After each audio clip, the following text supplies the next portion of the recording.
নমস্কার, নিউজ ভ্যানগার্ডের পর্দায় সকলকে স্বাগত। এই মুহূর্তে আপনাদের সাথে আমি রয়েছি শতাব্দী। চোখ রাখবো এখনকার গুরুত্বপূর্ণ খবরাখবরে। স্ত্রীকে নির্যাতন এবং হত্যার অভিযোগে এবার ঘটনা লক্ষ্য করা যাচ্ছে যাবজ্জীবন জেল স্বামীর এবং অনাদায়ে জরিমানা, অর্থাৎ এই ক্ষেত্রে এই আদেশ দিয়েছে মাননীয় জেলা আদালত। খোয়াই থানার এলাকার পশ্চিম চেবড়ি গ্রাম পঞ্চায়েতের অজিত কুমার দাসের মেয়ে চয়নিকা দাসের সাথে পূর্ব সোনাতলা গ্রাম পঞ্চায়েতের মনোজিৎ সূত্রধরের সাথে ফোন দিয়ে সামাজিকভাবেই বিয়ে হয় 2010 ইংরেজি সনে। অর্থাৎ এক্ষেত্রে বিয়ের পর থেকেই আরো পণের দাবিতে শারীরিক এবং মানসিক নির্যাতন করতে শুরু করে স্বামী সহ স্বামীর বাড়ির লোকজন। পণ আদায় এবং নির্যাতনকে কেন্দ্র করে একাধিকবার গ্রাম্য সালিশি হয়, কিন্তু কোনো কাজ হয়নি। পরবর্তী সময়ে 11 এপ্রিল 2017 সালের রাত্রিবেলা কোনো এক সময়ে বালিশ চাপা দিয়ে শ্বাসরুদ্ধ করে মনোজিৎ তার স্ত্রী চয়নিকাকে হত্যা করে। মনোজিৎকে সাহায্য করে তার ভাই ইন্দ্রজিৎ সূত্রধর এবং মা রীনা সূত্রধর। মেয়ে হত্যার সংবাদ পেয়ে পিতা অজিত কুমার দাস পরদিন 12 এপ্রিল পূর্ব সোনাতলা গ্রামে আসে এবং পুরো ঘটনা উপলব্ধি করে খোয়াই থানায় মেয়ে জামাই মনোজিৎ সূত্রধর, দেবর ইন্দ্রজিৎ সূত্রধর এবং শাশুড়ি রীনা সূত্রধরের নামে লিখিত অভিযোগ দায়ের করে।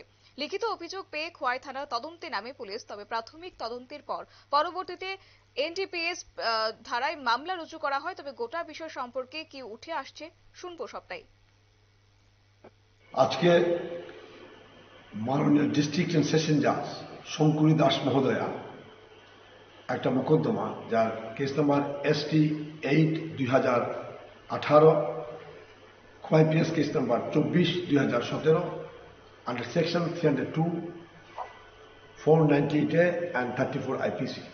এই মোকদ্দমায় তিনজন আসামি ছিল: মনোজিৎ সূত্রধর, ইন্দ্রজিৎ সূত্রধর এবং রীনা সূত্রধর। দীর্ঘ শুনানির পর প্রসিকিউশন পক্ষে 18 জন সাক্ষীর সাক্ষ্যবাক্য গ্রহণের পর লার্নেড ডিস্ট্রিক্ট এন্ড সেশন জাজ মাননীয় শঙ্করী দাস মহোদয়া এই সিদ্ধান্ত উপনীত হন যে আসামি মনোজিৎ সূত্রধর উক্ত ঘটনা ঘটায়। ঘটনায় বিবরণের প্রকাশ: মনোজিৎ সূত্রধর 2010 সালে চেবড়ি নিবাসী অজিত দাসের কন্যা চয়নিকা দাসকে সামাজিকভাবে বিবাহ করে বিবাহের পরেতে বিভিন্ন ডিমান্ডের জন্য ওকে মানসিক এবং শারীরিক নির্যাতন করত এবং তার পরিণতি 12/4/2017 তারিখের রাত্রেবেলা বালিশ চাপা দিয়ে চয়নিকাকে মার্ডার করা হয়।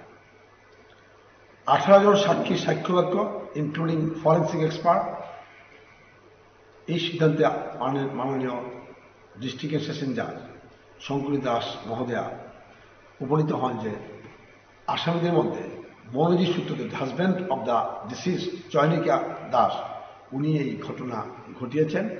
আদার যে দুইজন আসামি ছিল, একজন ওনার মাদার রীনা সূত্রধর এবং ইন্দ্রজিৎ সূত্রধর, ওদেরকে বেনিফিট অফ ডাউটে খালাস দেওয়া হয় এবং মনোজিৎকে লাইফ ইমপ্রিজনমেন্ট দেওয়া হয়।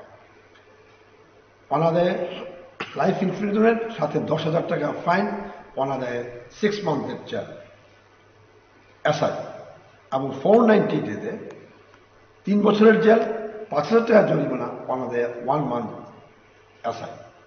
দুটোই কনকারেন্টলি চলবে। এই মামলায় আয়ও ছিলেন ইনিশিয়াল স্টেজে বিদ্যাধর বর্মন এবং পুরো মামলাটা চার্জশিট এবং করেন প্রিয়া মাধুরী মজুমদার মহোদয়া। আপনারা শুনলেন আইনজীবীর বক্তব্য। এক্ষেত্রে দীর্ঘ শুনানির পর খোয়াই জেলা এবং দায়রা আদালত মাননীয় শঙ্করী দাস মহোদয়ার সাক্ষ্য প্রমাণের অভাবে দেবর ইন্দ্রজিৎ সূত্রধর এবং শাশুড়ি রীনা সূত্রধরকে মামলা থেকে মুক্তি দিয়ে স্বামী মনোজিৎ সূত্রধরকে দোষী সাব্যস্ত করেছে। নিয়ে নিচ্ছি ছোট একটি বিজ্ঞাপন বিরতির, সঙ্গে থাকুন।